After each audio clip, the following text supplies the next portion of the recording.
Pues es el momento de situar las claves más importantes e intentar entender este fascinante mercado, con el americano marcando un día tras otro máximos de todos los tiempos, en un año muy espectacular, y parece que empezamos la semana con esa energía que también empieza a transmitirse a los otros mercados. Vamos a hacerlo, vamos a analizar la escena, las oportunidades, los riesgos de lo que tenemos delante, geopolítica y geoestrategia incluida, con el CEO, fundador y director de inversiones de Welcome Asset Management, Javier Alonso. ¿Cómo estás, Javier? Buenos días y bienvenido. Muchísimas gracias. Muy bien, gracias, Luis Vicente. Todo el mundo está fascinado por los récords históricos consecutivos de Wall Street, como diciendo, no hay cielo, no hay techo para el mercado americano, pero alguno tendrá, ¿no?, en algún momento.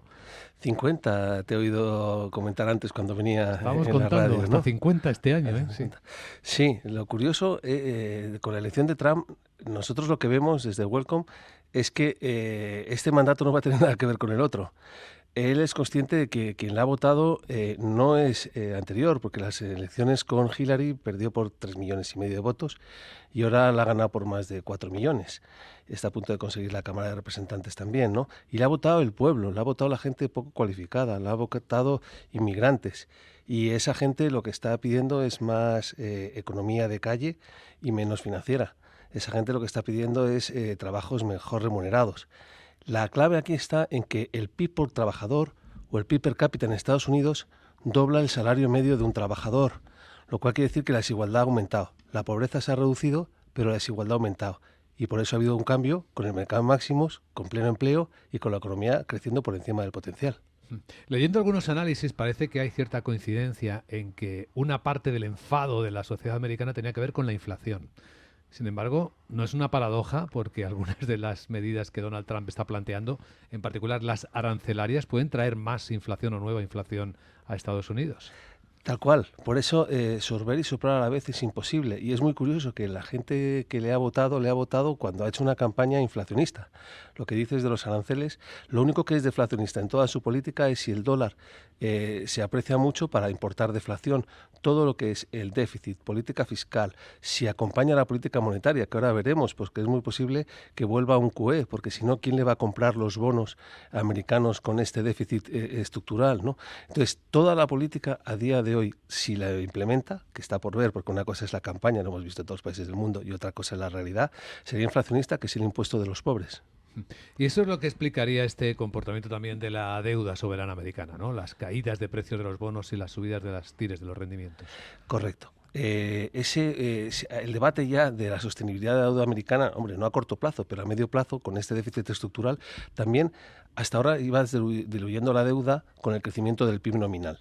Pero si la inflación no está tan tirante como hace 18 meses, el PIB nominal será menor, porque es el PIB real más la inflación. Entonces, la clave aquí es que llegará un momento en donde la deuda va aumentando. Ahora él mismo se va a poder aprobar el techo de deuda al tener el control de las dos cámaras y eso te da un poco menor neutralidad por parte del sistema, ¿no? Entonces, yo no creo, ya entrado en el dilema del prisionero, no creo que Trump gobierne con los aranceles que ha dicho, con la propia bajada de impuestos a las empresas. Eso es muy bueno para las empresas pequeñas, pero para las empresas grandes debería canalizarse eso a la inversión. Y lo que estamos viendo es que las empresas grandes lo que están canalizándolo es a recompra de acciones. Entonces, el trabajador y la propia inversión de las empresas no se ven favorecidas. Sin embargo, el mercado está comprando mucho esa idea de que menores impuestos para las empresas es buenísimo para la bolsa que venga. Claro, cuando hablábamos del dilema del prisionero de Estados Unidos, lo que está ocurriendo...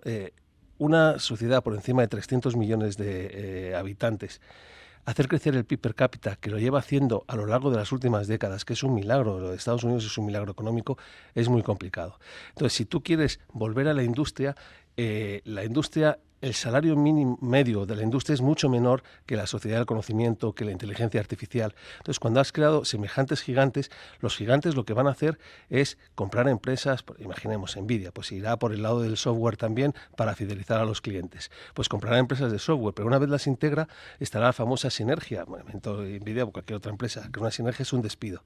Entonces, hasta ahora, lo que hemos visto con los demócratas es que han ido generando empleo, pero empleo público, funcionarios. Entonces, lo que hace falta es bajar los impuestos impuestos a los trabajadores.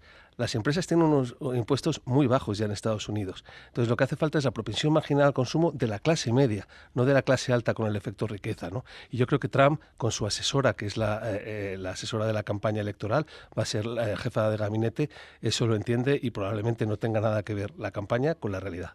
Ya veremos lo que hace, pero eso también será inflacionista, ¿no? Si hay más dinero en el bolsillo de los trabajadores, habrá más consumo. Sí, pero si nosotros vemos la tasa actual de ahorro de la sociedad en su conjunto agregada, es muy baja, está por debajo del COVID. Entonces, si vemos las vacantes de empleo, a partir de que caen de 8 millones, el paro empieza a subir. Entonces es muy probable que ahora con Trump y con toda esa expectativa veamos el paro subiendo y llegando al 5%, lo cual es una paradoja porque hasta ahora los datos de paro eran sobre todo por empleo público. Mirándolo en contexto global, porque claro, la economía americana ya en sí misma es fascinante, pero claro, esto va a tener impacto en las empresas europeas. Habrá que calcular también el impacto de lo que está ocurriendo en China. El viernes veíamos el plan de estímulos que daba el visto bueno a su Parlamento, el Parlamento del Pueblo, 1,4 billones de dólares, que viendo lo que hacen hoy las bolsas de China parece no satisfacer al completo, ¿no? Hay que ver cuánto es el paquete sobre el PIB de China, ¿no? En porcentaje. Vendrán más medidas todavía. Hay que cambiar de una política de oferta a una política de demanda. La inversión sigue pesando muchísimo en la economía china, sigan construyendo fábricas que no va nadie, ciudades enteras que están vacías. Entonces, para cambiar al consumo, ¿qué tienes que hacer? Lo primero, sanear la banca. Tienes que capitalizar la banca. Tienes que dejarle que den de baja todos los préstamos que tienen impagados. Tienes que bajar los impuestos también a los trabajadores. Tienes que estimular la generación de empleo, el traspaso del campo a la ciudad. El PIB del campo pues, puede estar en torno a $1.500 año, mientras que el de la ciudad está en torno a 12.000. Entonces, ese pacto social que había por parte del gobierno chino se está incumpliendo. Entonces, tiene que cambiar drásticamente a una política de demanda. ¿Y la relación entre China y Estados Unidos? ¿Cómo esperamos que sea ahora con Trump en la Casa Blanca? Con la perspectiva de los mercados, ¿no? ¿Qué impacto esperamos que pueda tener ese enfrentamiento tecnológico? Fíjate que ayer, este fin de semana, entre las cosas que leíamos, que a la gente le sorprendió mucho, era que Estados Unidos le había ordenado a TSMC, una empresa de Taiwán, que dejara de vender chips de alto nivel a las empresas de China. Sí, los chips ya se ha llegado al máximo de la ley de Moore, ¿no? De 7 nanómetros, que te aguantan mucho calor y son muy, muy pequeños. Entonces, también es verdad que en Arizona, Taiwán está construyendo unas fábricas paralelas a las que están en Taipei, ¿no? Entonces, debemos ser conscientes que están un poco preparándose a un posible conflicto que pueda haber allí en el futuro, ¿no? Nosotros creemos que se suavizarán. A ver, la política internacional de Trump con China y lo que estamos viendo también con Oriente Próximo o con Ucrania va encaminada a reducir los conflictos en la mayor medida. La política internacional americana, después del cielo y el gas, ha cambiado por completo. Estaba todo en Oriente Próximo y se fue porque en toda la vida tiene un interés económico. Cuando ese interés económico menguó, pues ya hubo una gran salida de militares y de la zona. Y ahora es un geoestratégico, sobre todo por la sociedad del conocimiento, los semiconductores, el software, y en eso es consciente Trump que en esa parte China le lleva ventaja. Entonces es muy probable que suavice su política exterior y los aranceles no sean tan grandes. Vamos a traducirlo, Javier Alonso, si te parece, en términos de inversores. En este escenario del que estamos hablando, ¿dónde buscamos oportunidades? Porque a primera vista parece estar todo ya bastante caro en renta variable y en bonos pues hay cierta prevención. Toda tendencia alcista, y esto es una tendencia alcista del libro, termina con una gran rotación. Y nosotros esperamos una gran rotación. Hay compañías muy baratas, hay sectores muy baratos, y los sectores baratos son los de economía real.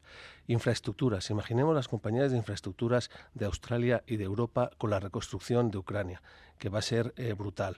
O la propia reconstrucción para España, este drama de Valencia va a implicar una oportunidad para mejorar la situación de allí, pues también va a haber muchísima obra pública.